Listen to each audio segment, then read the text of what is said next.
Exercise 9.3 question 1 complete the following tables. तो इस question में कुछ आइटम दिया है, gas stove, chair, TV, dinner set. तो इसमें परचेस रेट दिया है और ओवरहेड चार्जेस दिया है। तो इसमें से हमें फाइंड करना है cost price, selling price, loss, profit percent and loss percent. तो ये सब हमें फाइंड करना है। तो इसके लिए हमें कुछ करके दिखाना नहीं है, जस्ट इसको सॉल्व करके यहाँ फिलअप करना है, टेबल को फिल करना है। तो उसके लिए हम क्या करेंगे, पहले इसमें कॉस्ट प्राइस फाइंड करना है। तो सीपी कॉस्ट प्राइस, तो कॉस्ट प्राइस क्या होगा, परचेस एट मतलब परचेस में जो भी पैसा खर्चा हुआ उसको लेंगे 3700, और ये जो ओवरहेड चार्जेस है ये कॉस्ट प्राइस के अंदर आएगा। तो इसमें इसको ऐड कर देंगे।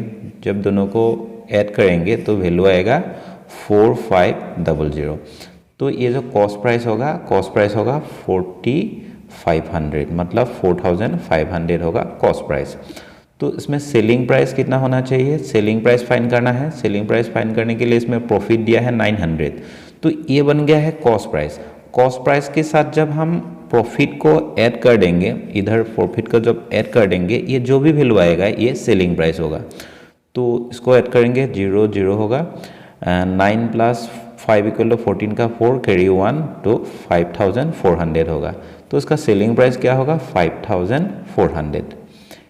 अगेन इसका अभी प्रॉफिट दिया है तो लॉस नहीं हो सकता, ये प्रॉफिट ही होगा। तो लॉस का परसेंट नहीं आएगा, प्रॉफिट का परसेंट हमें फाइंड करना है। तो प्रॉफिट का परसेंट हम कैसे फाइंड करेंगे, हम लिखेंगे प्रॉफिट परसेंट इक्वल टू, हम क्या करेंगे, जो कॉस्ट प्राइस है, कॉस्ट प्राइस नीचे रहेगा, ऊपर रहेगा, ये जो प्रॉफिट जितना हुआ है वो रहेगा प्रॉफिट इनटू हम 100% को ऐसे मल्टीप्लाई कर देंगे।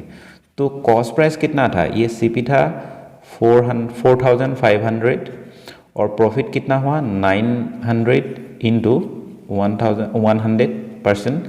तो इस जीरो के साथ इसको कैंसिल करेंगे, इस जीरो के साथ इसको कैंसिल करेंगे। 45 से ये काट जाएगा 2 टाइम्स, मतलब 20 होगा। तो फाइनली वैल्यू क्या रहेगा 20%। तो प्रॉफिट हुआ है 20%। तो इसमें प्रॉफिट परसेंट की जगह पर हम लिखेंगे 20%। ये होगा इसका आंसर। नेक्स्ट क्वेश्चन में 3000 परचेस प्राइस दिया है 3000। तो इसमें ये जो ओवरहेड चार्जेस है ये दिया नहीं है, लेकिन कॉस्ट प्राइस कितना है 3100 है, मतलब इधर 100 होगा, चार्जेस 100 होगा। तो परचेस रेट के साथ जब हम चार्जेस 100 को ऐड करेंगे तो टोटल कॉस्ट प्राइस कितना होगा, सीपी होगा 3100 होगा। तो लॉस हमें फाइंड करना है। लॉस के लिए हम क्या करेंगे, loss equal to cost price minus selling price. तो इसमें जो कॉस्ट प्राइस है 3100, और ये जो सेलिंग प्राइस है, सेलिंग प्राइस नहीं दिया है, इसको हमें फाइंड करना है। लेकिन लॉस कितना हुआ है 93। तो अभी हम क्या करेंगे, ये जो एसपी है, सेलिंग प्राइस को इस तरफ लाएंगे, एसपी इक्वल टू ये जो लॉस है, लॉस को इस तरफ ले जाएंगे। तो 3100 माइनस 93, जब सब्सट्रैक्ट होगा तो वैल्यू क्या आएगा, एसपी इक्वल टू वैल्यू आएगा सेलिंग प्राइस 3007 रुपीज़। ये होगा सेलिंग प्राइस। तो सेलिंग प्राइस निकल के आ गया है 3007 रुपीज़। तो इसमें लॉस दिया है तो प्रॉफिट नहीं होगा, तो उसका प्रॉफिट परसेंट भी नहीं आएगा, लॉस परसेंट आएगा। तो लॉस परसेंट के लिए हम क्या करेंगे, लॉस परसेंट इक्वल टू हम ऐसे फाइंड कर सकते हैं, कॉस्ट प्राइस सीपी इंटू 100%, और इसमें ऊपर रहेगा लॉस। तो ये लॉस कितना हुआ है, लॉस 93 रुपीज़ हुआ है। तो कॉस्ट प्राइस कितना है, सीपी 3100 है। तो इसमें मल्टीप्लाई होगा ये 100%। तो अभी नेक्स्ट हम क्या करेंगे, इस जीरो के साथ इसको कैंसिल करेंगे, इस जीरो के साथ इसको कैंसिल करेंगे। 31 से ये कट जाएगा 3 टाइम्स, 3 1 = 3, 3 3 = 9, सो 3% लॉस होगा। तो ये होगा इसका आंसर। तो इधर लिखेंगे 3%। इस क्वेश्चन में 28,000 रुपीज़ में एक टीवी खरीदा है, तो उसका ओवरहेड चार्जेस कितना होगा, 2000 होगा। तो 2000 इसके साथ ऐड कर देंगे। जब भी ऐड करेंगे तो ये क्या आएगा, ये सीपी मतलब कॉस्ट प्राइस होगा। तो कॉस्ट प्राइस इक्वल टू 30,000 होगा, 30,000 कॉस्ट प्राइस होगा। तो ये जो सीपी है, सीपी की जगह पर हम लिख सकते हैं 30,000, 30,000 हो गया। तो एसपी सेलिंग प्राइस कितना होगा, तो सेलिंग प्राइस एसपी फाइंड करने के लिए हमें क्या करना पड़ेगा, इसमें ये जो प्रॉफिट दिया है, प्रॉफिट के साथ हम ये जो कॉस्ट प्राइस है उन दोनों को ऐड कर देंगे। मतलब 30,000 प्लस 6000, इन दोनों को जब हम ऐड कर देंगे 36,000 हो जाएगा 36,000। तो उसका तो प्रॉफिट हुआ है तो लॉस नहीं होगा, तो लॉस परसेंट भी नहीं होगा इसमें, तो इसमें प्रॉफिट का परसेंट निकालना है। तो प्रॉफिट परसेंट इक्वल टू हम क्या करेंगे, प्रॉफिट परसेंट इक्वल टू हम ऐसे लिख सकते हैं profit divided by CP into 100%। तो प्रॉफिट कितना हुआ है, प्रॉफिट हुआ है 6,000। तो कॉस्ट प्राइस कितना था, कॉस्ट प्राइस था 30,000 कॉस्ट प्राइस है। तो नेक्स्ट इसके साथ 100% को ऐसे मल्टीप्लाई करेंगे, इस जीरो के साथ इसको कैंसिल करेंगे, इस जीरो के साथ इसको, नेक्स्ट इस जीरो के साथ इसको कैंसिल करेंगे, इस जीरो के साथ इसको कैंसिल करेंगे, 3 से ये 60 को कैंसिल करेंगे तो 20 होगा। तो 20% क्या होगा, प्रॉफिट होगा।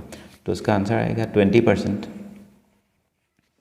डिनर सेट में क्या दिया है, परचेस रेट दिया है 7,200। तो इसमें कॉस्ट प्राइस बन गया है, CP बन गया है कितना, CP बन गया है 7,500 बन गया है। तो इसमें ये जो ओवरहेड चार्जेस है इसमें 300 रुपीज़ करना पड़ेगा, तभी इसका जो टोटल वैल्यू 7,500 आएगा। तो इसमें ओवरहेड चार्जेस हम 300 रुपीज़ लगाएंगे, 7,200 प्लस 300 इक्वल टू 7,500, ये हो गया कॉस्ट प्राइस। तो अभी हमें सेलिंग प्राइस फाइंड करना है। तो इसमें लॉस हुआ है, प्रॉफिट नहीं हुआ है। तो लॉस के लिए हम क्या करेंगे, ये जो वैल्यू है इस वैल्यू से इसको सब्सट्रैक्ट कर देंगे, क्योंकि लॉस हुआ है। तो मान लो SP फाइंड करने के लिए हम क्या करेंगे, सेलिंग प्राइस कितना होगा 7,500 माइनस ये जो लॉस है 1,500, तो इधर लॉस रहेगा माइनस ये जो वैल्यू है ये क्या है, कॉस्ट प्राइस CP। तो SP equal to CP minus loss, तो इधर वैल्यू आएगा 6,000 रुपीज़ में अगर डिनर सेट को बेच देंगे तो उसमें 1,500 रुपीज़ का लॉस होगा। तो ये जो सेलिंग प्राइस होगा, सेलिंग प्राइस कितना होगा 6,000, इधर हमने निकाला 6,000 तो इधर ऐसे लिख देंगे। तो लॉस हुआ है तो प्रॉफिट नहीं बनेगा और इसमें प्रॉफिट का परसेंट नहीं आएगा। तो उसके लिए लॉस का परसेंट हम निकालेंगे। तो लॉस परसेंट इक्वल टू हम ऐसे लिख सकते हैं CP कॉस्ट प्राइस, और इसके ऊपर रहेगा लॉस इंटू 100%। तो ये जो लॉस है, लॉस कितना हुआ है 1,500 हुआ है। तो कॉस्ट प्राइस कितना था, कॉस्ट प्राइस था ये 7,500 इंटू 100%। तो इस जीरो के साथ इसको कैंसिल करेंगे, इस जीरो के साथ इसको कैंसिल करेंगे। ये जो 75 से है, 75 से इसको काटेंगे तो 20 टाइम्स होगा, तो 20% ही इसका आंसर आएगा। तो इसके लिए हम इधर लिखेंगे 20%, यही इसका आंसर होगा। Question 2. A fruit seller bought 120 oranges for ₹500 and spent ₹60 for packing them into 10 boxes, each containing a dozen oranges. If he sold a dozen oranges for ₹58.8, find the profit percentage. तो इसमें हमें profit हुआ है तो profit का percentage find करना है। तो इसके लिए पहले हम क्या करेंगे, पहले हम कॉस्ट प्राइस फाइंड करेंगे, क्योंकि प्रॉफिट परसेंट, प्रॉफिट का जो परसेंट हम निकालेंगे किसके ऊपर निकालेंगे, कॉस्ट प्राइस, ऊपर क्या रहेगा प्रॉफिट रहेगा, और इसके साथ मल्टीप्लाई होगा 100%। तो उसके लिए हमें क्या चाहिए, कॉस्ट प्राइस चाहिए और प्रॉफिट चाहिए। प्रॉफिट और कॉस्ट प्राइस दोनों हमें पहले फाइंड कर लेना पड़ेगा, उसके बाद हमें इस फॉर्मूला को यूज़ करके इसका आंसर निकालेंगे। क्वेश्चन 2 का सोल्यूशन। तो इसमें पहले हम इसका टोटल कॉस्ट प्राइस फाइंड करेंगे। टोटल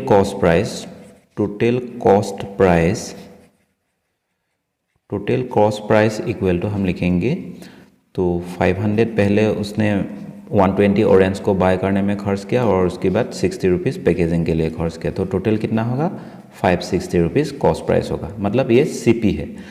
तो अगेन हम इसका सेलिंग प्राइस फाइंड करेंगे, क्योंकि एक दर्जन जो ऑरेंजेस है उसको उसने एक डब्बे में, मतलब एक बॉक्स में उसको पैक किया और उसको सेलिंग कर दिया 58.8 रुपीज़ में। देयरफॉर सेलिंग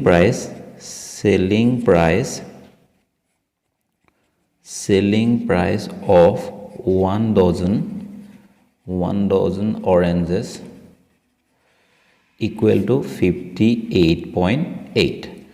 तो नेक्स्ट हम इसका 10 दर्जन टोटल हुआ है, बॉक्स 10 बना है, तो उसका 10 दर्जन के लिए फाइंड करेंगे। तो सेलिंग प्राइस ऑफ 10 dozen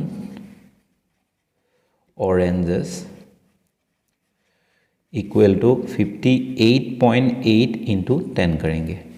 तो इन दोनों को जब मल्टीप्लाई करेंगे वैल्यू होगा 588 होगा। तो अभी हमें क्या करना है, अभी इसको इन दोनों को कंपेयर करना है। हियर SP मतलब ये जो सेलिंग प्राइस है ये ग्रेटर है कॉस्ट प्राइस से। तो सेलिंग प्राइस जब भी ज़्यादा होगा तो ये क्या बनेगा, प्रॉफिट बनेगा। So the fruit seller makes a profit. Therefore हम प्रॉफिट फाइंड करेंगे। Profit equal to selling price minus cost price. तो सेलिंग प्राइस कितना था, सेलिंग प्राइस था 588 था और कॉस्ट प्राइस कितना है 560 है। तो इन दोनों को जब सब्सट्रैक्ट करेंगे तो वैल्यू कितना आएगा 28 आएगा, 28 रुपीज़ होगा प्रॉफिट। अभी हमें प्रॉफिट का जो परसेंटेज है उसको फाइंड करना है। तो इसके लिए हम ऐसे करेंगे, therefore profit percentage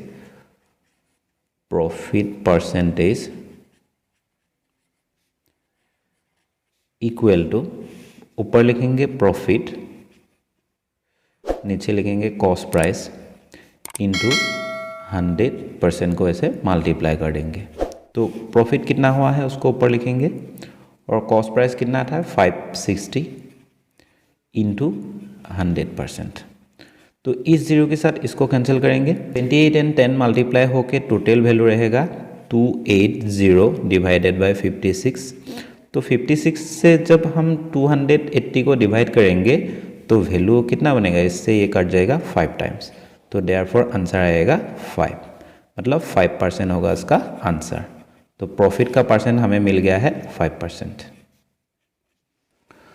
question 3, James bot a dress material for ₹2700 and spent ₹500 for doing embroidery work.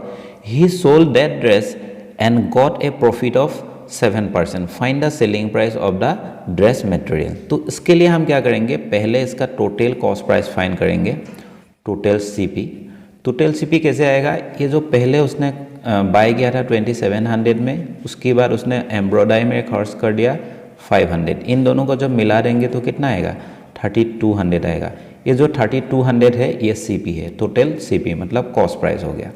तो ये जो कॉस्ट प्राइस है उसके ऊपर 7% उसने प्रॉफिट कमाया।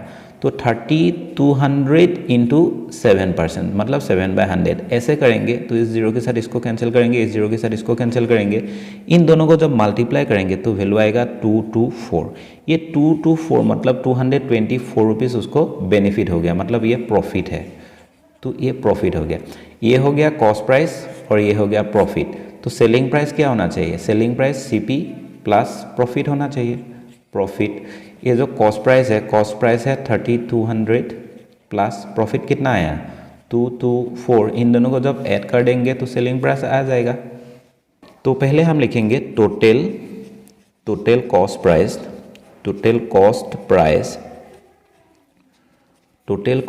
इसको हम CP भी लिख सकते हैं। CP इक्वल टू हम लिखेंगे 2700 प्लस 500। तो दोनों को मिला के वैल्यू होगा 3200। तो क्वेश्चन में क्या दिया है, according to question profit equal to 7% of 3200 का 7% जो भी होगा वही होगा प्रॉफिट। तो 7% का मतलब हम लिख सकते हैं 7/100 इंटू 3200। इस जीरो के साथ इसको कैंसिल करेंगे, इस जीरो के साथ इसको कैंसिल करेंगे, 32 इंटू 7 करेंगे तो वैल्यू मिलेगा 224। ये हो गया उसका प्रॉफिट वैल्यू। तो अभी हमें क्वेश्चन में सेलिंग प्राइस फाइंड करने के लिए दिया है, therefore selling price equal to selling price SP bracket close equal to हम लिख सकते हैं CP cost price plus profit.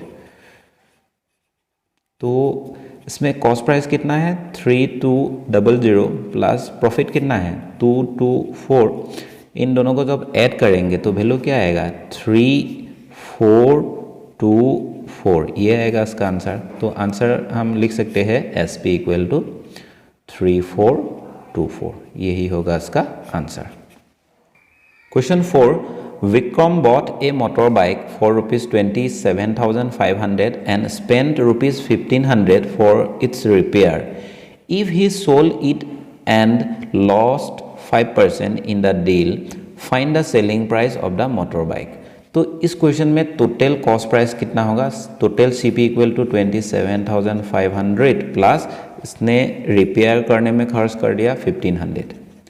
तो इन दोनों को जब हम ऐड कर देंगे तो ऐड करने के बाद वैल्यू क्या आएगा? 2900 आएगा, 29,000 आएगा। तो इसमें ये जो 29,000 है, 29,000 में 5% उसका लॉस हो गया। तो लॉस कैसे फाइंड करेंगे? लॉस इक्वल टू 5% ऑफ 29,000 ऐसे करेंगे।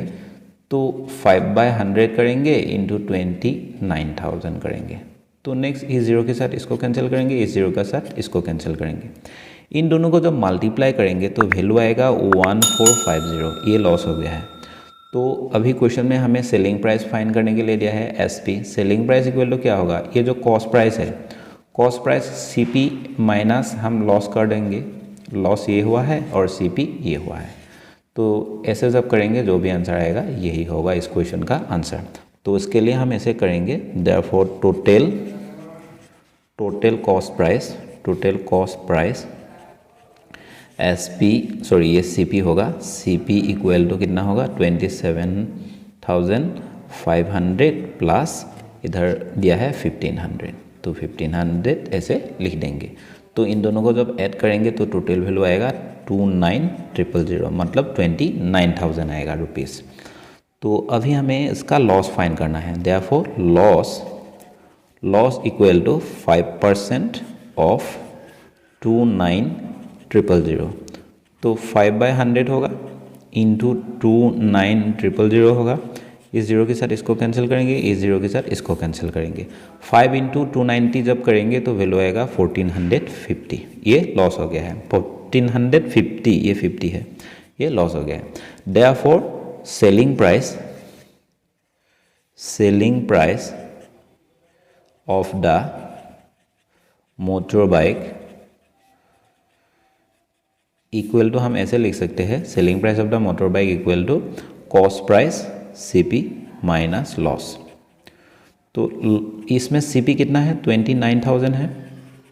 लॉस कितना हुआ है? 1450 हुआ है। तो जब भी सब्सट्रैक्ट करेंगे वैल्यू आएगा 27,550। ये होगा इसका आंसर। तो आंसर आएगा 27,550। Question 5, a dealer gets a watch for ₹375 and spend ₹15 for packing it. If he wants to gain 12% profit, for what price should he sell the watch? तो इस क्वेश्चन में हम टोटल कॉस्ट प्राइस पहले find करेंगे, 375 plus 15 rupees. तो इन दोनों को मिला के टोटल वैल्यू होगा 390। तो ये जो 390 है ये हो गया total cost price, total CP।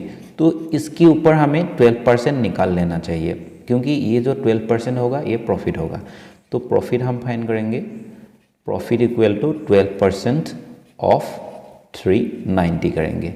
तो 12/100 करेंगे इंटू 390 करेंगे। तो इसको जब कैलकुलेशन करेंगे तो वैल्यू आएगा 46.8 आएगा। तो 46.8 रुपीज़ जो है ये प्रॉफिट है। तो क्वेश्चन में पूछा है कि सेलिंग प्राइस कितना होगा, मतलब SP कितना होगा। तो SP इक्वल टू ये जो कॉस्ट प्राइस है, कॉस्ट प्राइस इधर हम लिख देंगे CP प्लस ये जो प्रॉफिट बन गया, इस प्रॉफिट को इधर लिख देंगे प्रॉफिट। तो इन दोनों को जब मिला देंगे, टोटल कर देंगे, जो भी वैल्यू आएगा वो होगा व्हाट्स का न्यू प्राइस। तो उसका सॉल्यूशन हम ऐसे करेंगे। क्वेश्चन 5 का solution, total cost price equal to value दिया है 375 प्लस 15 रुपीज़। तो इन दोनों को मिला के टोटल होगा 390। Again profit equal to, profit हमें कितना लेना चाहिए? 12%। तो इसके लिए हम ऐसे करेंगे, प्रॉफिट इक्वल टू 12% ऑफ 390। तो तो 12/100 करेंगे इंटू 390 करेंगे, इस जीरो के साथ इसको कैंसिल करेंगे, इन दोनों को जब मल्टीप्लाई करेंगे तो टोटल वैल्यू आएगा 468 डिवाइडेड बाय 10 आएगा। 10 से इसको जब मल्टीप्लाई करेंगे तो टोटल वैल्यू होगा 46.8। ये हो गया कॉस्ट प्राइस और ये हो गया प्रॉफिट। तो इन दोनों को जब हम मिला देंगे, ऐड कर देंगे, तब इसका सेलिंग प्राइस आ जाएगा, मतलब व्हाट्स का न्यू सेलिंग प्राइस आ जाएगा। Therefore total selling price of the what's equal to हम क्या करेंगे, cost price CP plus profit कर देंगे, प्रॉफिट। तो इसमें कॉस्ट प्राइस कितना है 390 है और ये जो प्रॉफिट कितना मिला 46.8 मिल गया है। इसको हम पॉइंट की बाद हमें 2 डिजिट चाहिए, इसीलिए हम इसको 0 लिखेंगे और इधर भी एक 0 लिखेंगे, क्योंकि आंसर में भी 0 है, तो इसीलिए हमने ऐसे लिख दिया है। अगर हम 0.8 भी लिखेंगे तब भी आंसर करेक्ट ही होगा। तो इन दोनों को जब ऐड करेंगे तो फाइनली वैल्यू मिलेगा 436.80, यही होगा इसका आंसर। तो आंसर हम लिख सकते हैं 436.8।